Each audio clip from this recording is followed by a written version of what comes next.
Olá, a Hora H começa agora. Passadas as eleições, os governos começam uma nova fase. Os que saem reúnem números, fecham as contas, preparam as malas para entregar a administração aos novos gestores. Quem entra planeja ações, monta secretariado, articula grupos para garantir a tal da governabilidade.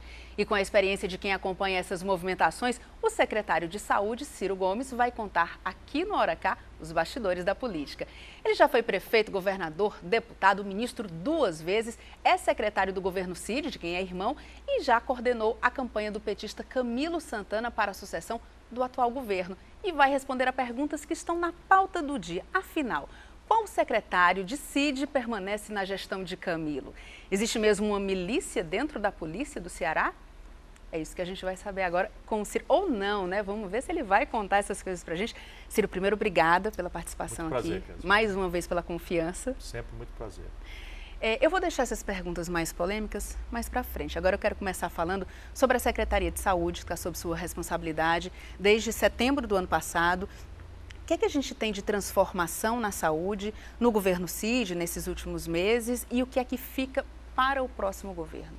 Depois dessa já relativamente longa vida pública, eu fui chamado pelo Cid para ajudar a colocar em funcionamento pleno uma estrutura que tende a ser a melhor rede de saúde pública do país, sob o ponto de vista da responsabilidade do Estado, porque nessa coisa do SUS tem muita confusão. Então, posto de saúde, atenção básica, isso é responsabilidade dos municípios. O Estado fica com atenção secundária e terciária, aí nós também montamos uma rede de policlínicas, enfim. E eu fui para lá, graças à colaboração de todo mundo, eu acho que essa rede agora está plenamente funcional. Só para você ter uma ideia, nós temos 25 UPAs funcionando, não existia nenhuma. Você pode imaginar o que seria as filas dos hospitais públicos e privados se não tivéssemos 3 milhões de atendimentos feitos pelas UPAs já, né? Nós temos 19 policlínicas, que são essas clínicas com especialistas e aparelhos para exames especializados, que é hoje a grande carência da capital, mas 19 já estão funcionando no interior e ainda antes de sair nós entregaremos a de Maracanaú, a de Canindé e a de Crato. São, portanto, 22 policlínicas cobrindo 100% da população do interior e agora já estão comprometidos o prefeito Roberto Cláudio e o Camilo Santana, nosso governador eleito, já se comprometeu de ajudar. São 6 policlínicas em Fortaleza. Nós vamos resolver de uma vez por todas esse problema do exame, né, especialista, da consulta com especialista. Sob o ponto de vista de atenção, saúde bucal, o Ceará tem já 100% da população coberta por uma rede de 18 CELS, Centro de Especialidades Odontológicas. E sob o ponto de vista de hospital, que é uma coisa muito complexa, onde as pessoas mais vulneráveis são chamadas, nós dobramos, o governador Cid dobrou a quantidade de leitos de hospital que existia durante todos os governos que o antecederam. Isso quer dizer que nós duplicamos o HGF, acabamos lá o tal piscinão, inclusive com leite de retaguarda. O SEIB foi ampliado, o Messejana foi ampliado, o César Carlos foi ampliado, inclusive projetou-se para botar 100% funcional o Hospital da Mulher, que hoje está fazendo 500 partos por mês. Fortaleza tinha uma carência grave nessa questão de atenção materno-infantil. E no interior, o Hospital Regional do Cariri já atingiu 1.300.000 atendimentos e está zerando a fila de traumato-ortopedia da capital.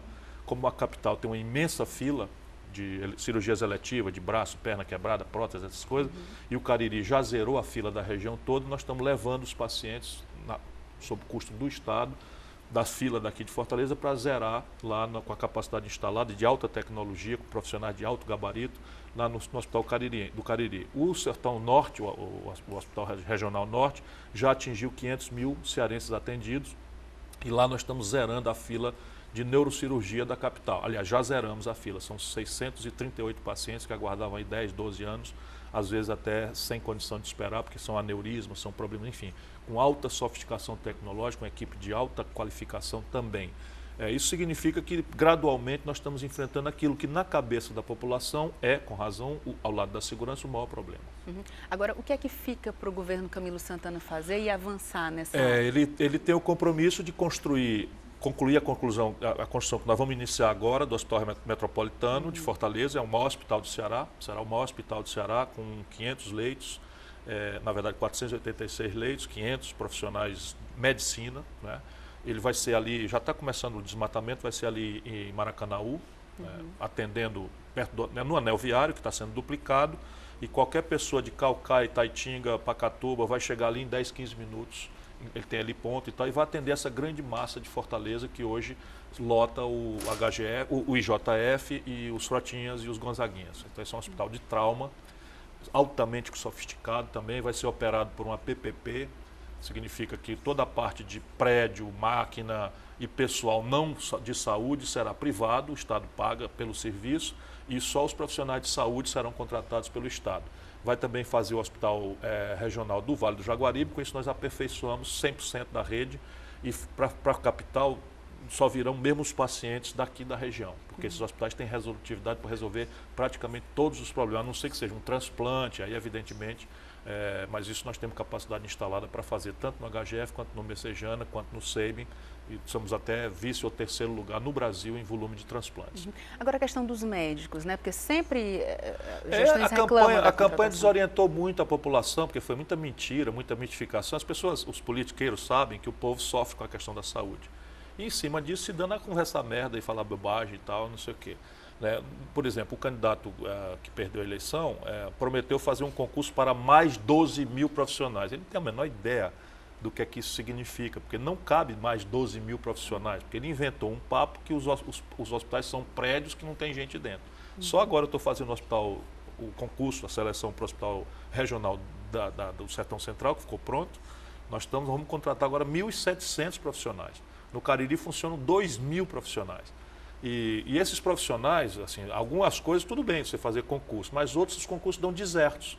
Por quê? Porque os médicos descobriram a possibilidade de ganhar muito mais através de cooperativas. Então eles se organizam, cooperativa dos anestesistas, cooperativa dos cirurgiões, cooperativa dos neurologistas, e acertam com o Estado um contrato por cooperativa. Os sindicatos médicos reclamam concurso, nós estamos prontos para fazer o concurso, mas a gente faz e os médicos não vão. Com razão, porque se você fizer concurso, eles trocam o salário por estabilidade. Só que há uma super demanda por médico e ele não tem problema nenhum de estabilidade. Enfim, entendeu? Bem, já que o senhor falou do candidato adversário, né, do Camilo Santana, vamos entrar já na questão da eleição. Essa campanha ela foi uma campanha com discursos bastante acirrados. O senhor, no Facebook, usou seu Facebook para fazer campanha e criticando um ex-aliado, né, do senhor, do seu irmão também. Como é que ficou essa relação? A campanha a gente sabe como é que começa, não sabe como é que termina. Sempre tem essa história. Eu não costumo pessoalizar as minhas relações, não, na política. Imagina, eu tenho 36 anos de luta, sempre a serviço do Ceará. Podem me acusar de tudo, mas nunca respondi sequer um processo para ser absolvido por cometimento de qualquer falcatrua, qualquer irregularidade. E sempre procurei dar o melhor de mim ao Ceará e ao Brasil. Até eu acho que o meu mais doído adversário reconhece isso. Pode me criticar pelo meu jeito de fazer, também não estou mais afim de mudar nessa altura da vida. Agora, não pessoalizando a relação, eu também digo com clareza aquilo que eu considero obrigação, porque tem uma confusãozinha aí, que é assim, campanha tem que ser uma coisa de alto nível. Ok, eu não vou invadir tua vida privada, eu não vou refletir publicamente sobre suas preferências sexuais, isso é uma dimensão particular da sua vida que nada tem a ver. Você pode ser um machão e ser um bom político, pode ser um gay, pode ser um bom político, pode ser uma lésbica e ser uma boa política, enfim, pouco importa. Agora, a relação do cidadão que está na política com dinheiro, especialmente com dinheiro público, isso não tem nada a ver com baixaria. Isso é obrigação da gente esclarecer, porque senão por onde é que vai saber a população? Então você tem lá, por obrigação legal, todo político na véspera da eleição tem que declarar o seu patrimônio para o Tribunal Eleitoral. Para quê? Supõe-se, a lei supõe que o cidadão, qualquer do povo, tem direito de saber o que é que eu, Ciro Gomes, tenho de fortuna pessoal quando eu entro na política, e quando eu acabar a política eu tenho que declarar o meu bem. Para quê? Para saber o que é que eu fiz na política, se eu melhorei de vida artificialmente ou não. E é essa linha de raciocínio que eu achei que era imperativo se esclarecer e dar um pouco de coerência a isso que eu sei que é muito incoerente a juízo do nosso povo, que o cara é amigo hoje, aliado hoje, adversário amanhã. Isso é inerente à democracia, é inerente a uma democracia verde como a brasileira, é inerente a uma democracia fracionada em 1000 partidos como a brasileira, é inerente a uma democracia ultrafederativa como a brasileira, embora eu saiba que o povo brasileiro sofre muito com o que lhe parece uma grave incoerência. Abstraído isso, quando o Cid apoiou o Eunício para senador em 2010, ele declarou para o Tribunal Eleitoral um patrimônio de 36 milhões de reais, que é dinheiro que gente besta como eu já não sabe nem contar. 4 anos, menos de 4 anos depois, quando ele vai registrar a candidatura dele a governador, ele registra um patrimônio pessoal, não é empresarial, de 99 milhões de reais, Kézia. Subiu de 36 para 99 milhões e virou o candidato mais afortunado, mais rico, mais endinheirado de todos os candidatos registrados na eleição brasileira e de todos os estados e de todos os partidos. Aí tudo bem, quer dizer, não, o cara é um prodigioso empresário, ok, mas não é o caso. Essa fortuna imensa veio de uma relação um pouco explicável, mal cheirosa, dele como senador com órgãos do governo. Então é mais ou menos assim, o senador, entre outros atributos, tem a tarefa de fiscalizar o governo. Aí o camarada que é eleito pelo povo para fiscalizar o governo, para cobrar do governo, para reivindicar as coisas do governo, faz 1000 negócios com o governo. Por exemplo, essa esculhambação da Petrobras, ele está até o talo. O nome da empresa é Manchester. O valor do contrato é 366 milhões de reais. Pronto, isso aqui é verdade. Isso é verdade. É ou não é direito do povo brasileiro, cearense? Faça do seu voto o que quiser. Cada um de nós tem seu voto, é livre, é independente. E eu amo o povo cearense, qualquer que seja o rumo que tome. Devo ao povo cearense o que não posso pagar. Mas considero meu dever, dado que eu não tenho rabo de palha, não tenho, ninguém pega na minha munheca, esclarecer. E a população vota ou não vota. Agora, se ele tivesse, na conversa, a primeira conversa que teve com o governador Cid Gomes, tivesse dito, não vou ter seu apoio, não serei candidato, vou seguir com o senhor governador, vocês não iam seguir na eleição todos juntos? É possível que sim, mas isso não estabelece contradição nenhuma por 2 razões. Primeiro, porque, por exemplo, quando ele foi candidato do Cid, não tem uma gravação minha, né? Hoje em dia você tem YouTube, tem gravação minha de todo tipo e modalidade, e não tem uma minha dizendo que o Eunício é decente. Não tem nenhuma minha. Por que ele não me rebateu comigo próprio? Porque eu já o conhecia. Agora, desta feita, ele passou da conta. Esse é o ponto. Eu não gosto desse tipo de ajuste que o Cid faz. Não gosto. Faço, porque hoje eu sou papel cada vez mais secundário, o líder é o Cid e tal, mas não. Daí até eu elogiar um cara. Pergunta se tem o Tasso Gereissati acabou de sair da campanha com ele. Vê se um cearense acha no YouTube e tal, o Tasso Gereissati dizendo assim, vote no Eunício que ele é um cara decente. Não há a menor chance. Nenhuma chance. Você falou de Tasso Gereissati. Vamos procurar no YouTube, negado. Procura no YouTube, procura aí no Facebook. Se o Tasso disser, eu voto no Eunício que ele é decente, é um cara que tem espírito público, está na política para servir, eu, sei lá, pago uma burrinha das grandes também. Juntando Eunício com Tasso, eu queria saber o seguinte, dessas relações políticas, né, na sua vida, ao longo da sua vida pública, tem decepção em relações como, por exemplo, eu me Eunício, decepcionei Tasso e pela Lula? primeira vez na vida com o Tasso. Eu tenho por ele uma afeição definitiva, um respeito imortal, um carinho imenso. Também ninguém consegue ver um ataque meu ao Tasso, não há a menor chance, pouco importa. Ele veio contra o Cid, quis entregar o Ceará ao Marcos Carlos, eu considero uma aberração e tal, mas entregar ao Eunício, para um cara que tem a história do Tasso, eu acho que ele passou do limite. Lula é uma decepção também? Foi uma decepção? Não, decepção não diria, mas o Lula é uma figura que, se não guardar o seu lugar, passará a ser de um grande brasileiro que muito ajudou o país, uma figura perniciosa. Percebe? Esse país não suporta, não aguenta, numa democracia, volto a dizer, verde como é, que se gere uma relação de dependência personalíssima de seja quem for. É muito mal para o país. O país precisa abrir um universo cada vez maior de oportunidade de formação de liderança. O Brasil precisa dramaticamente formar liderança. Você olha o universo hoje, por exemplo, a Dilma se elegeu, e eu votei nela porque pelo conjunto dos valores que ela representa e tal, pagou um pouco minha grande queixa em relação ao governo, que é muito ruim, na minha opinião, mas ela representa a turma do lado do povo, a turma do salário, a turma do trabalho, a turma da questão nacional. Portanto, já são razões bastante, além de ser pessoalmente decente, eu conheço bem a Dilma, né? Mas daí para diante é um mau governo. As companhias da Dilma, a partir do vice-presidente da República, são uma tragédia, né? Isso nós precisamos formar líderes, formar quadros. Aí fica agora o grande pai da pobreza tutelando a nação. Se ele dá uma opinião, desequilibra a eleição, não sei aonde, dá um desequilíbrio, isso é patológico, é doentio, não é democrático. O senhor acha que a Dilma, ela tem essa dimensão de que ela não pode ficar à sombra do Lula? Isso vai ser trabalhado nesse segundo mandato? Olha, se ela não tiver, esse segundo governo vai ser uma tragédia. Eu escrevo para a revista Carta Capital, que está essa semana nas bancas, e o meu artigo até tinha um título diferente, que eles acham que resolveram achar que era muito duro e trocaram por um tão duro quanto, mas o título era Sem Mudança, Sem Futuro. Se ela não mudar, o país vai viver dificuldade tremenda. O ano de 2015, se fizer tudo que tem que ser feito, vai ser terrível para o Brasil. E se não fizer, vai ser pior ainda. Por quê? Porque eles adiaram graves desequilíbrios, deixaram de considerar, o país está sendo tocado da mão para a boca. Você tem questões estruturais do Brasil, por exemplo. São coisas que parecem não serem populares, mas são dramaticamente populares nas consequências. O Brasil tem hoje um desequilíbrio nas suas contas com o estrangeiro, em dólar, que é o maior da história e está crescendo. São 86 bilhões de dólares. Aí diz assim, e daí? O povo não tem nada com isso. E daí é o seguinte, todos os preços relativos são sensíveis ao dólar. Quando você tem um buraco muito grande, a tendência é desvalorizar o real. Por quê? Porque você não compra dólar, mas você paga a passagem de ônibus. A passagem de ônibus, o principal insumo dela é o óleo diesel. O óleo diesel é petróleo é dólar. Aí você não compra dólar, mas compra remédio. 86% da química fina dos pozinhos, dos líquidos, dos nossos remédios, vem do estrangeiro, paga em dólar. Depois você não compra dólar, mas come pão. Pão é trigo, trigo é dólar. E assim sucessivamente, tudo é dólar. Então, se você tiver uma desvalorização do real, você vai precisar de mais real para comprar a mesma quantidade de remédio, de passagem, ou de coisa. O nome disso é inflação, caristia.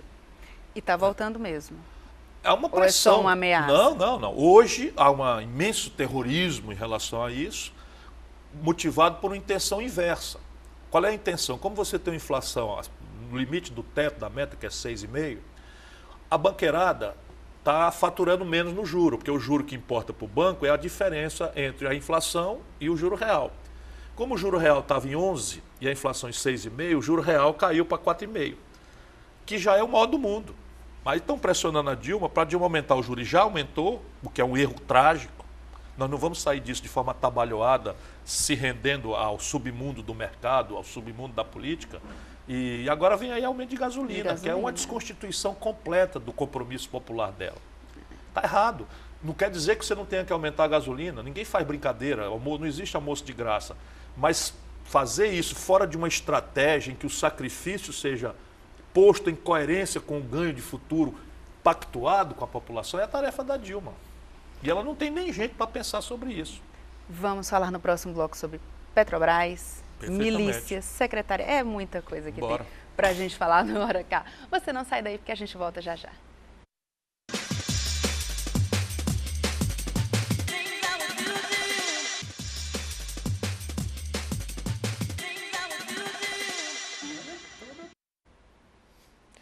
Hora K está de volta. Hoje a gente conversa com o secretário de Saúde do Estado, Ciro Gomes, e a gente vai falar agora, Ciro, sobre Petrobras. Tem esses escândalos aí da Petrobras, estão sendo descobertos. Enfim, agora, essa semana a gente teve o cearense Sérgio Machado, que saiu da Transpetro. Saiu de um jeito que ele está tendo sorte, viu? Porque o que estava acontecendo ali, vou dizer. Não é a primeira vez, inclusive, que você fala sobre esse assunto. A gente, um ano atrás, já falava sobre isso. E parece que nos bastidores todo mundo sabe que tem alguma coisa muito errada acontecendo Brasília não ali. vive disso? Brasília vive de segredo de polichinelo. Mais ou menos todo mundo sabe quem está roubando aonde. Quanto não, quanto é segredo. Né? E a imprensa reacionária e sócia dessa mundanice toda, dessa salafrarice toda, porque esses grupos, os grandes grupos de comunicação do Brasil, está tudo agarrado dentro, comendo exaltinho igual. Né? Naturalmente lavando dinheiro com verbas publicitárias de monopólio, por exemplo. Por que a Petrobras tem de ficar fazendo propaganda se não tem ninguém competindo com ela? Então bota lá que nem os bancos e tal. Aí resultado prático, a imprensa escolhe o escândalo da vez para fragilizar o governante que ela não quer, para forçar o governante a se ajoelhar e fazer o que ela quer em nome dos interesses estrangeiros, dos interesses da grande banca, etc. Esse é o grande pacto no Brasil que o PT está traindo o compromisso de romper. E o PMDB está o PMDB é tirante de sessões e azar, vamos sempre lembrar disso, mas o PMDB especializou-se nisso, virou uma quadrilha de salteadores, cujo único fator de unidade é chantagear junto. Qualquer governo de qualquer época. Mal acabou a eleição, agora a gente já tem o vice-presidente da República, teve almoço, jantar com algumas lideranças lá no Senado e parece que sempre estão preparando alguma coisa para chantagear a própria presidente, na cara o próprio da freguesia. governo. Isso na cara da sociedade brasileira. E o que é que pode ser feito para evitar isso? A única forma de ruptura com isso, dado que houve uma conciliação por conveniências eleitoreiras, tempo de televisão ou medo de CPI, então é inacreditável. O Michel Temer é o deputado federal menos votado de São Paulo. Não se elegeria deputado federal. nessas eleições, vira vice-presidente da República. Em nome de quê? Em nome de representar quais valores, quais interesses, quais regiões, quais nacos populares ele trouxe. Nada. É só o cartóriozão do PMDB, porque essa turma... Então, agora, dado que esse mal está feito, só tem um jeito, é a presidente passar uma risca no chão e dizer daqui para trás. E ela faz isso? Se ela não fizer isso, ela vai para o chão. Desta vez, ela vai para o chão. O governador Cid Gomes esteve no em Brasília... No mandato, é o que eu estou dizendo aqui. O governador Cid Gomes esteve em Brasília conversando com a presidente Dilma e falou sobre essa questão de ter uma frente de partidos, enfim, mas chegou a falar também na criação de mais um partido político aqui no Brasil. Seria essa a saída? Repare, a justificativa pragmática de quem está no governo, eu ouvi isso do Fernando Henrique, quando era presidente. No primeiro mandato do Lula, eu aceitei ser ministro, porque ele não aceitou essa relação. Depois o Zé Disseu o convenceu de que era feito. Eu não fiquei mais no governo.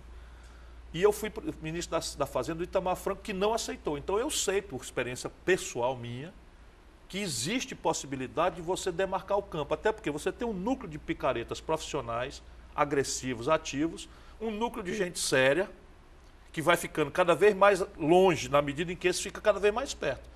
E tem um meio de campo aqui que não tem propriamente valores, mas que precisa sobreviver. Se a linguagem prestigiada for aquela da putaria, da esculhambação, eles encostam para lá. Aí você fica com esmagadora maioria agarrada na esculhambação. Mas se você prestigiar esse outro lado vem para cá. Agora isso exige operação, lucidez, militância, consciência política, equipe, tudo que a Dilma não tem. Quem seriam bons nomes para um segundo governo da Dilma? Se eu fosse ela, eu escolheria os melhores nomes do país, pouco importa que filiação tem. Por quê? Porque essa coalizão PT-PMDB, da forma como que está, acostumou-se a fazer uma seleção às avessas. Quanto mais incompetente, mais picareta, mais prestígio. Então, repare bem, eles estão querendo dizer agora que vão escolher um camarada chamado Eduardo Cunha para presidente da Câmara. Esse cara deve ser, assim, entre 1000 picaretas, um picareta mor. Um picareta mor. Toda a linguagem dele, eu conheço esse cara. Desde o governo Collor, ele operava no escândalo do PC Faria na Telege. Depois estava enrolado no escândalo do fundo de pensão da SEDAI no governo Garotinho. E aí vem vindo. Depois estava enrolado no governo Lula com Furnas. E agora enrolado até o gogó em tudo enquanto. E ele é que banca os colegas. Todo mundo sabe disso. Antigamente o picareta achava a sombra. Né? Procurava ali o bastidor, ia fazendo as picaretagens dele escondidas. Agora não, quer ser presidente da Câmara. Por exemplo, se o PT mais a Dilma aceitarem, eu rompo e vou para a oposição. Claramente. Pouco importa a boa-fé do meu irmão Cid Gomes. Eu enchi. E no Senado? O que é que tem? Como é que está a composição do Senado? Você acha que também tem os picaretas? Eu não estou falando que a gente deve brigar com ninguém por brigar. Nem que o PMDB não presta por não prestar. Toda aliança vale. Agora, vale para quê? Nós estamos nos reunindo para fazer o quê? Assaltarmos juntos os cofres da viúva? Falta pulso, então, da presidente para... Eu acho que falta vivência, experiência e equipe. Ninguém faz isso tudo sozinho. Ela, incrivelmente, nomeou, agora melhorou muito, porque está lá o Berzoini, que é um profissional. Mas ela, durante os 3 primeiros anos do mandato, até 3 anos e pouco, ela botou a Edeli Salvati. É inacreditável. Eu disse para ela uma vez, presidente, se a senhora escapar desse negócio aí, eu quero trocar meu anjo da guarda pelo seu. E eu aceito que ele trabalhe para mim só o fim de semana. Porque não é possível. Vamos falar aqui do governo estadual, futuro governo Camilo Santana.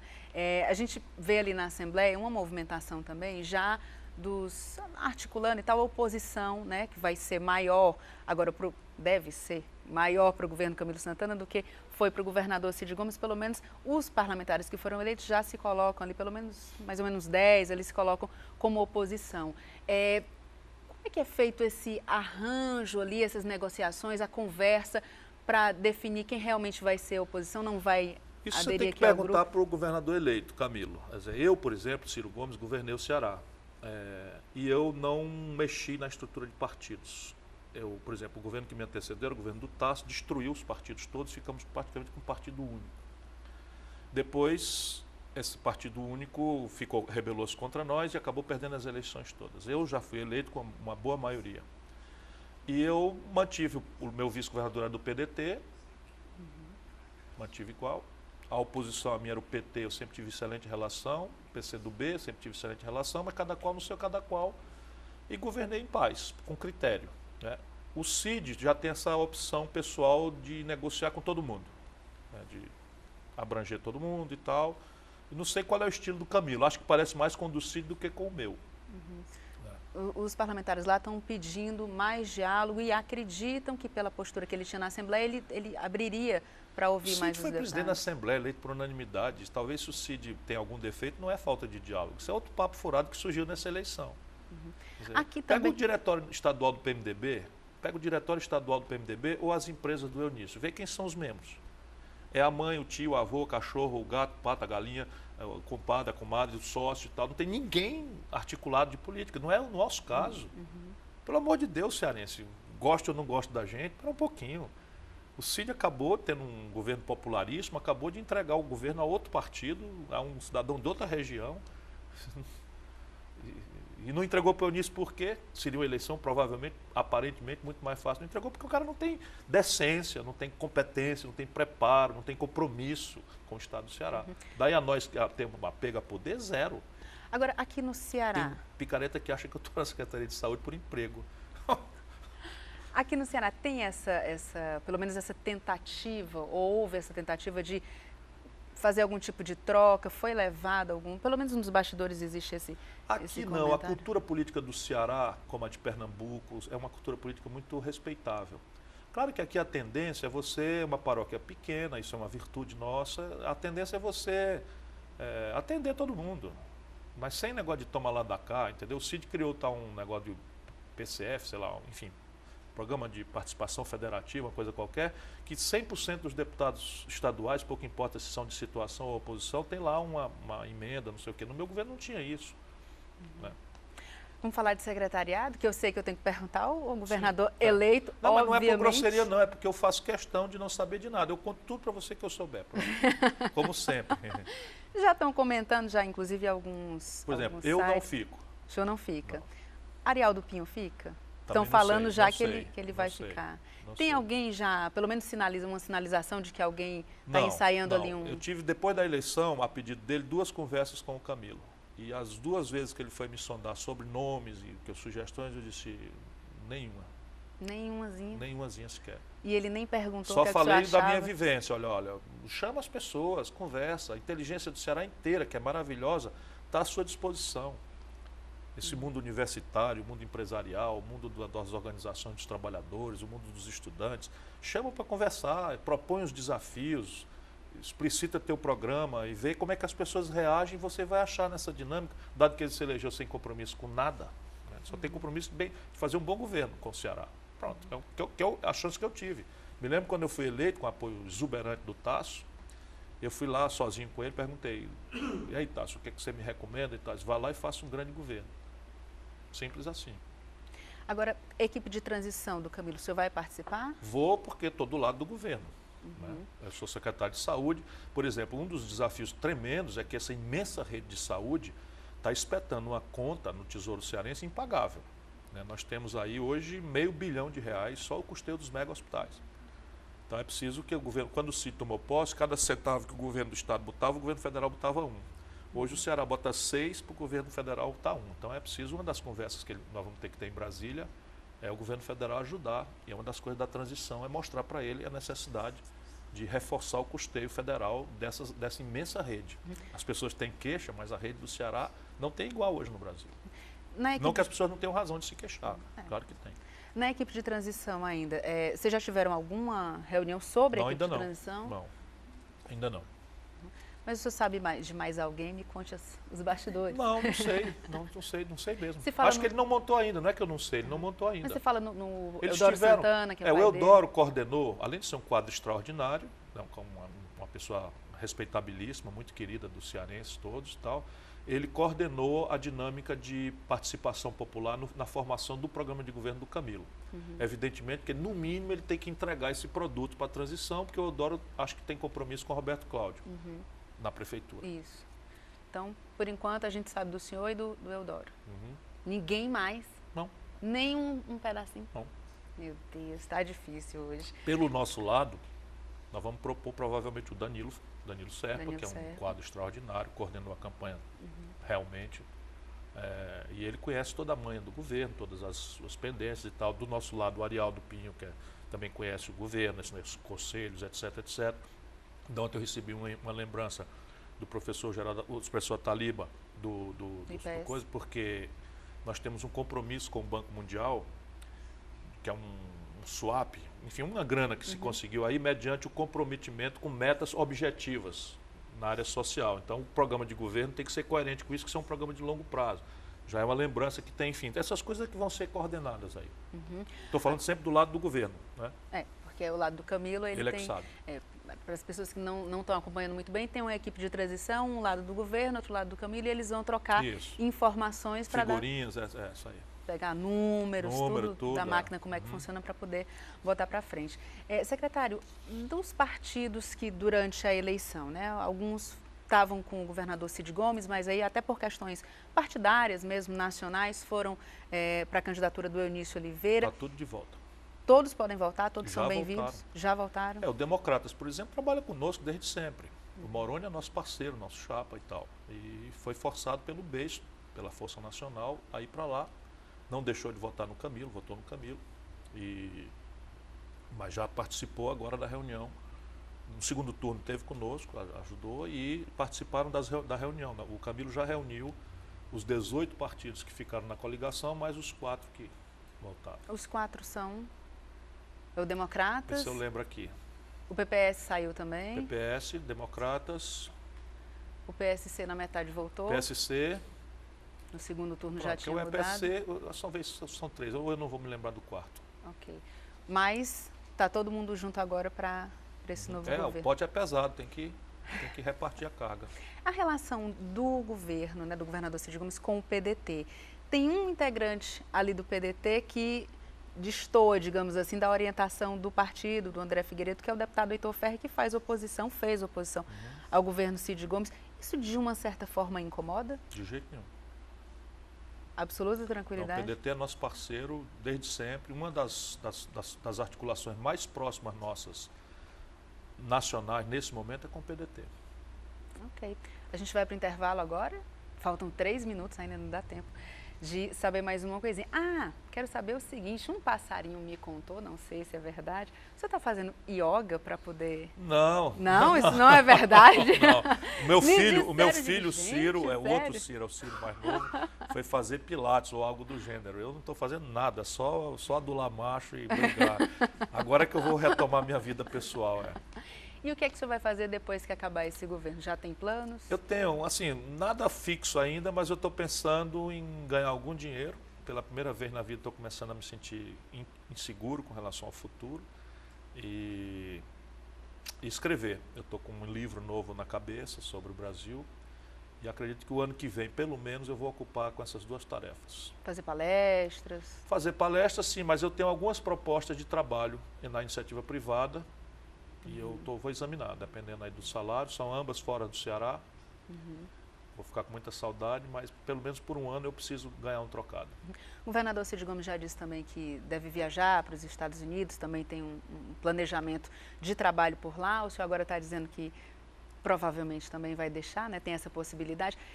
Para as lideranças que ficam aqui e que tem o senhor e tem o governador Cid Gomes como... Repare bem, nós vamos cuidar da vida, porque o Cid fica sem mandato, eu fico sem mandato e eu preciso ganhar algum dinheiro. Isso é uma coisa, enfim, que está me preocupando nesse momento. Nada angustiado, porque atualmente eu ganho muito bem, faço uma palestra relativamente cara, a palestra que eu faço por aí afora, ganho 15 mil líquido. Se eu fizer 4 palestras por mês, dá 60 mil reais, é muito dinheiro. Eu, como secretário, diminuí para 1, 2 e tal. Mas eu quero fazer um pezinho de meia e tal. Mas assim, eu não vou deixar de cuidar daquilo que esteja ao meu alcance do Ceará nunca. Tem uma agenda, a agenda é concreta. Nós temos a obrigação de arrancar esse compromisso da refinaria. É palavra dada, faz parte do contrato da população cearense com o governo Lula, com o governo Dilma, pela segunda vez pelo governo Dilma. Nós não vamos aceitar ser engabelado. Estão nos enrolando além da conta, isso não tem conversa, sem mandato eu vou falar altíssimo, muito agressivamente, porque isso aí é compromisso. Quero ver a água do São Francisco chegar aqui o ano que vem, Quero ver as 2 etapas do Cinturão das Águas, trazer água para o sertão do Crateús, sertão dos Inhamuns, que são as regiões mais secas. Quero ver a Transnordestina, aliás, tem novidade boa, né? Nós conseguimos finalmente agora o contrato de Missão Velha, que já está pronta, até a Copiara.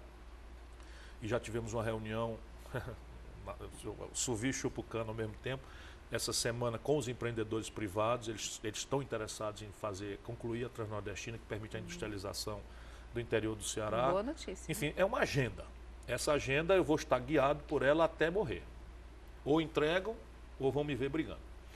Por falar em brigar, o senhor já tinha falado aqui no programa sobre a existência de milícias dentro da polícia do Ceará. Eu quero saber como é que está essa situação, mas agora a gente vai para o intervalo e no próximo bloco a gente continua conversando aqui com Ciro Gomes. A gente volta já.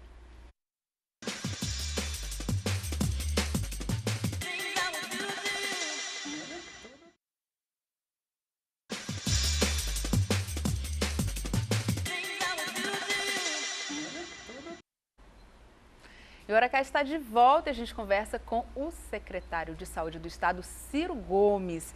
Secretário, o senhor tinha feito já declarações sobre essa questão da milícia aqui no Ceará, da existência de uma milícia. De fato, essa milícia existe? Alguém foi responsabilizado já por isso? Bom, de lá para cá, eu te falei isso há 1 ano e meio, 2 anos, já aconteceram providências. A Controladoria já identificou vários desses aí, já botou para fora, com devido processo legal, mas infelizmente remanesce ainda aquilo que é um comando paralelo, ligado a tudo que não presta, inclusive narcotráfico, e manipulado de fora para dentro, com o biombo da política partidária. Mas assim, esses expulsos, por exemplo, foram contratados na Guarda Municipal de Maracanaú. É coisa perigosa, pesada. Eu mesmo levei uma lista de nomes para o Ministério Público e algumas providências foram tomadas, mas isso ainda existe. Agora, nas redes sociais, durante o período da eleição, alguns policiais mostraram a cara para dizer, olha, se o Camilo Santana for eleito, vai ter greve na polícia. Isso não aconteceu? E não acontecerá jamais. Pelo menos enquanto o Cid for governador, não acontecerá jamais. E eu tenho segurança que o Camilo também não tolerará isso, porque não existe greve de polícia. Você não pode, está escrito na Constituição, quando pessoas em armas se reúnem em praça pública, o nome disso é motim.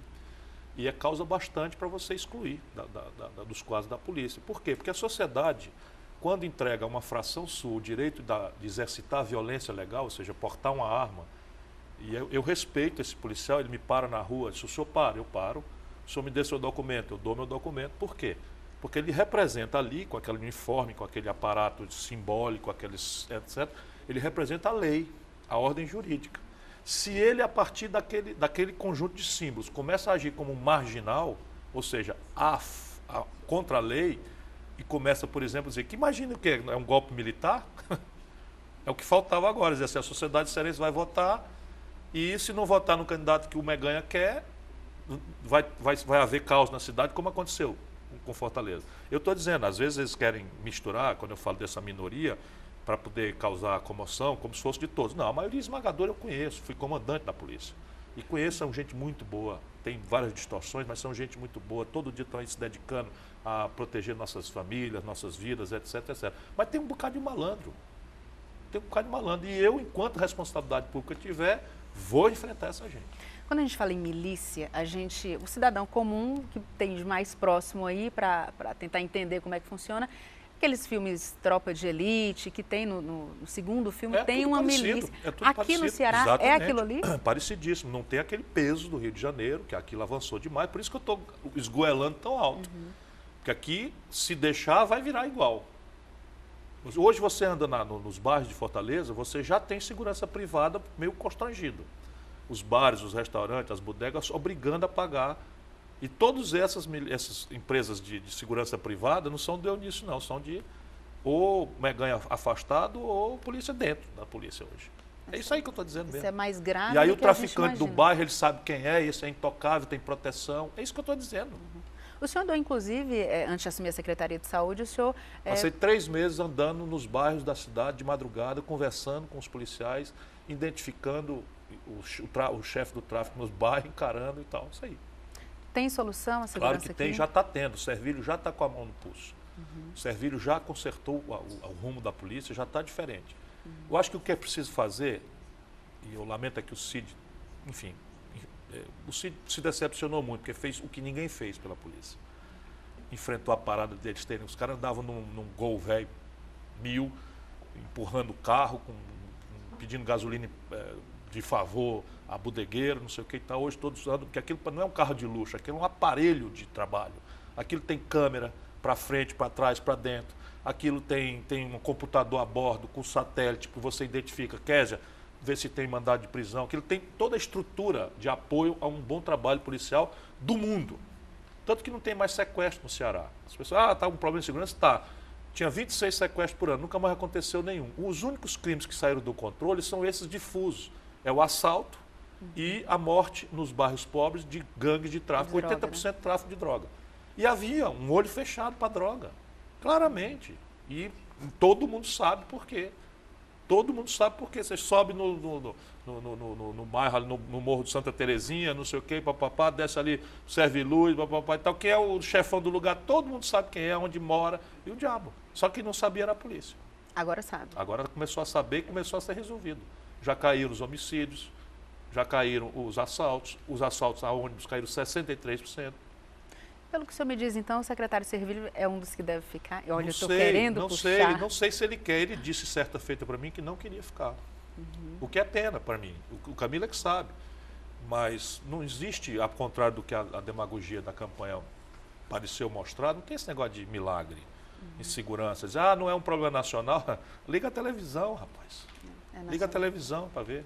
Falar um pouquinho de Fortaleza. Vamos. Na eleição agora para o governo do estado, o Camilo ganhou no interior e tal, mas aqui em Fortaleza a vitória foi do adversário do Eunício Oliveira. Isso acendeu alguma luz?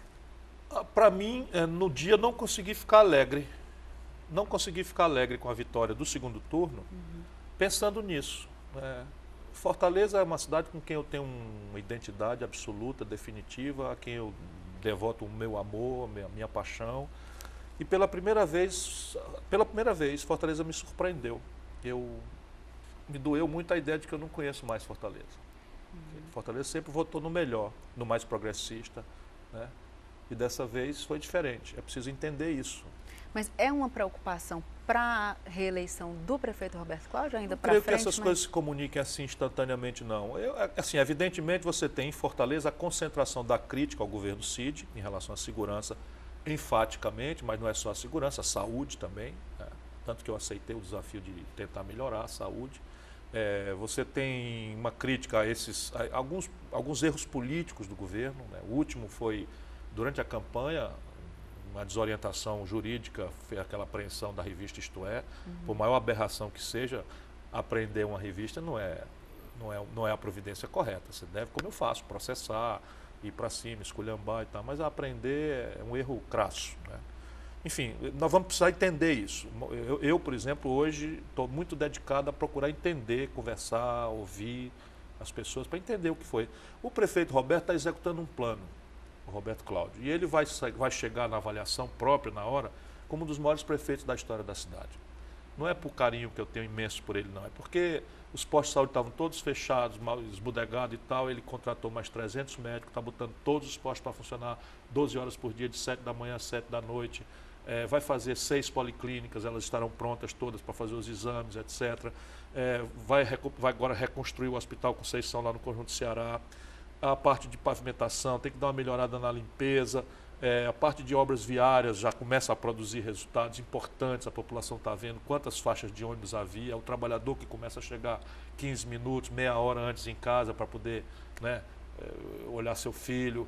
Isso tudo vai amadurecer no seu tempo, né? E muitas creches, enfim, um sem número de obras importantes que estão aí já germinadas. Um Cuca vai ter 5, enfim, ou 4. Enfim, no limite, ele será avaliado pelo grande prefeito que ele está sendo. Tem que ter paciência, porque ele pegou a cidade mal acostumada com obra, e hoje até fazer obra dá desgaste. Basta que as pessoas lembrem a crise artificial que se criou quando se tiraram ali algumas castanholeiras, são artificialmente plantadas lá no meu governo, para fazer circular um lugar onde passam 180 mil pessoas. Hoje o viaduto está pronto e a mais bela vista do Cocó está ali. As pessoas vão vendo, cadê a destruição do Cocó? Aqui está o viaduto, eu não fico mais meia hora parado no trânsito, as pessoas vão começar a ver, né? Agora, no debate político, para o prefeito Roberto Cláudio, como é que o senhor enxerga os próximos meses? Ele agora tem a questão do PMDB, voltando sempre ao PMDB, que já prometeu que vai fazer oposição. O vice-prefeito do PMDB... O PMDB aqui é irrelevante. O problema do PMDB nacional é diferente, porque o PMDB nacional tem a veleidade do protagonismo. Hoje controla o Senado e a Câmara. Maluquice da presidente Dilma, entregar o Senado para o Renan Calheiros e a Câmara para o Henrique Alves. Isso é um negócio de maluco, né? De quem gosta de morar à beira do precipício. Né? Mas aqui, manda se meter. Dele não vai ter problema. Fica um, meu irmão. E essa questão do vice-prefeito de Fortaleza? Mais uma vez o vice-prefeito... É Manel Ganhão, sócio do Eunício. Não vai dar também ganhador problema? De dinheiro. Não, era bom que ele fosse candidato a prefeito. Para enfrentar o Roberto Cláudio? Sim, era muito bom. Ele agora virou um grande líder político, um estrategista, coordenador da campanha. Mas ele vem ser candidato. Vamos voltar a olhar aqui para o Nacional. A gente tem visto aí os condenados do Mensalão. José Dirceu agora já está cumprindo prisão domiciliar. Como é que o senhor avalia toda essa questão depois de todo aquele julgamento? Nós precisamos discutir a lei. A gente não pode ficar achando bom ou ruim um juiz executar a lei. Eu, particularmente, há muito tempo estou reclamando que a lei brasileira, especialmente a lei de execução penal, o Código Penal e o Código de Processo Penal, são leis ruins, são leis impertinentes, incompatíveis com o atual estado de pânico, de medo que a sociedade brasileira está vivenciando. Não conhecem a sociedade tisnada pela droga, pelo crime organizado, pela milícia dentro das polícias e tal. A nossa lei está completamente fora de época.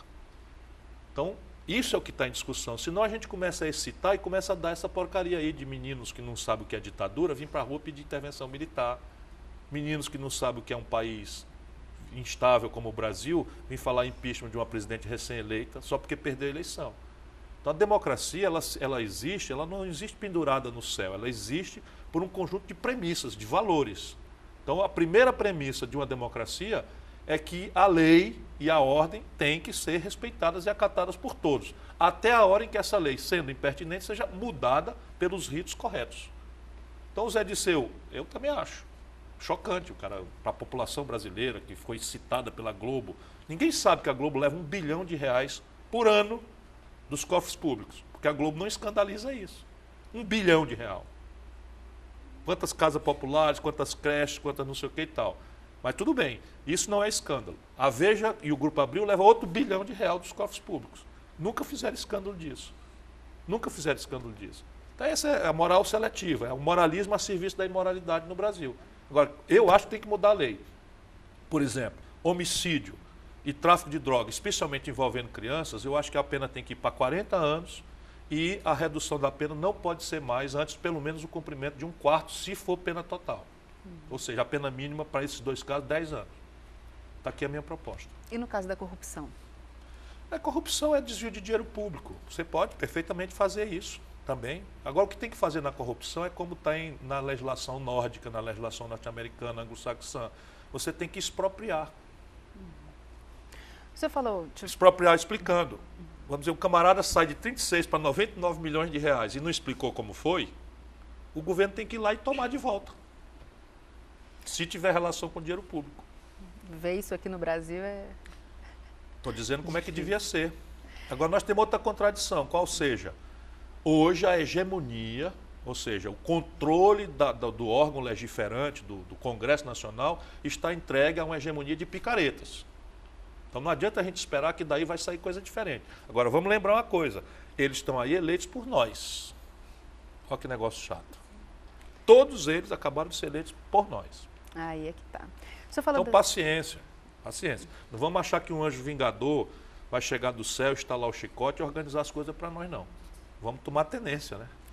Você falou dessa questão da Globo, da Veja, eu sempre... Só para dar exemplo.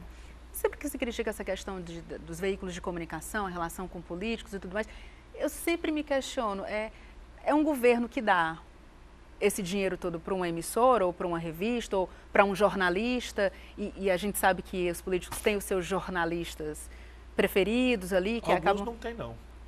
A não ser por simpatia. Mas alguns... Né, Kézia? Mas alguns têm, e sempre parece que a pessoa paga para não vir um escândalo, para não falar mal, mas claro. Isso é abastecido e... Claro. Como é que a gente vai acabar com isso? Veja bem, não adianta a gente imaginar, volto a dizer, que um anjo vingador vai descer do céu, estalar o chicote e fazer da gente aqui uma sociedade de anjos. Não vai acontecer. Isso é um exercício. É um exercício. Por isso que eu falo tanto. A minha única ferramenta de lutar é falar. Então, assim, o Donizete Arruda é um grande picareta. Jornalista, assim chamado jornalista.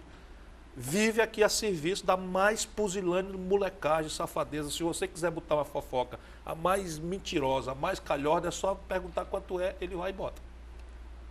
Tudo bem, vamos mandar matar o cara? Não. Aguenta de volta. Esse cara, por que eu fui tão duro aqui? Esse cara, para atender o Eunício Oliveira, portanto, o dinheiro podre do Eunício, do Manel Ganhão aí, vice-prefeito, como é? Gaudêncio. Esse cara botou que eu tinha que tinha um caso de ebola no hospital da cidade aqui, que eu não vou repetir porque houve pânico lá, hospital particular, e que eu teria invadido o hospital para censurar o caso de ebola, senão eu queimava o hospital, ainda botou a palavra na minha boca, senão eu queimava essa merda. Como eu tenho esse jeitão de fazer, negada, foi verdade. Simplesmente eu estava em São Paulo, nunca aconteceu nada parecido aqui e várias pessoas entraram em pânico na cidade. Pode isso. É um crime isso aí. Eu representei para a Polícia Federal. E o responsável foi esse cidadão que eu falei o nome. A gente está já Agora chegando... os políticos, tudo com rabão desse tamanho, nenhum tem coragem de falar. O que eu acho engraçado, curioso, é justamente isso, né? Porque se paga, né? Sim, a maioria. maioria. Está recebendo, alguém vai lá a maioria. e paga. A gente está já chegando ao final do programa, secretário. Eu queria entrar aqui num assunto pessoal. Uma pessoa pediu para eu perguntar, não sou eu, porque eu estou noiva, não tenho interesse nessa resposta. Oh, mas eu tenho, estou sozinho. Estou sozinho. Pediram para eu perguntar isso. Uma solidão isso. monstra. Então, seu coração não está batendo por ninguém, não? Até tá, mas não acontece nada. Até tá. Vai dormir de noite com medo de alma monstro. Tá certo, a gente está chegando ao final. Eu queria que o senhor falasse aqui o que é que o senhor está observando, o que é que o senhor está vendo para o Ceará, para o presidente Dilma também. O Ceará nós temos apalavrado, contratado, em execução, providências que vão duplicar a riqueza do Estado sob o ponto de vista de PIB, que é a soma da riqueza do Estado. Isso nenhum Estado brasileiro tem. Isso é um caminho que nós achamos, com todas as nossas contradições, mas essa convergência que o Cid representou, esse apoio que nós conseguimos com grande protagonismo do governo Lula, do governo Dilma, deram para nós essa possibilidade. Isto agora transforma a agenda do Ceará numa outra, qual seja distribuir essa riqueza. Porque uma grande refinaria, uma grande siderúrgica, a Transnordestina, a Água de São Francisco, mais o Cinturão das Águas, tudo isso nos permite visualizar um polo petroquímico, nos permite visualizar um polo metal mecânico e nos permite essa rede de saúde, a rede de escolas profissionalizantes, e visualizar um